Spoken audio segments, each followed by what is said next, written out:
இன்னைக்கு ஆக்சுவலாக வந்து ஹெவி ரெயின். ஸோ பசங்க வந்து ஸ்கூல்லேருந்து பாதியிலேயே கூப்பிட்டுக்க சொல்லி கால் வந்துருச்சு.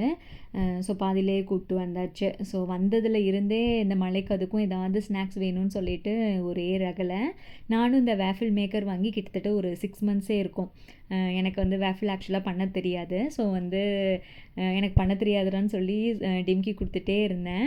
இன்றைக்கி நீ பண்ணி கொடுத்தே ஆகணும்னு சொல்லிட்டு ரகலை பண்ணிகிட்டு இருந்தாங்க. சரி சும்மா ஒரு ட்ரை பண்ணி பார்க்கலாம், நல்லா வந்துச்சு அப்படின்னா வீடியோவில் போடலாம் அப்படின்னு சொல்லிட்டு சும்மா ஒரு ட்ரை பண்ணேன். ஆக்சுவலாக ஃபஸ்ட் டைம் ட்ரை பண்ணுற மாதிரியே இல்லை, நல்லாவே வந்திருந்தது, ரொம்ப சூப்பராக இருந்துச்சு. ஸோ இதோட இன்க்ரீடியன்ட்ஸ் அப்புறம் வந்து அதோட மெஷர்மெண்ட் எல்லாமே வந்து டிஸ்கிரிப்ஷனில் வந்து மென்ஷன் பண்ணுறேன். இதே சேம் நம்ம வந்து மைதா மாவுக்கு பதிலாக வீட் ஃப்ளார் அப்புறம் வந்து ராகி ஃப்ளார் அதில் கூட வந்து நம்ம ட்ரை பண்ணி பார்க்கலாம். டேஸ்ட்டில் வந்து பெருசாக வந்து டிஃப்ரென்ஸ் இருக்காதுன்னு நினைக்கிறேன். ஸோ நெக்ஸ்ட் டைம் அந்த மாதிரி ட்ரை பண்ணி பார்க்கலாம்.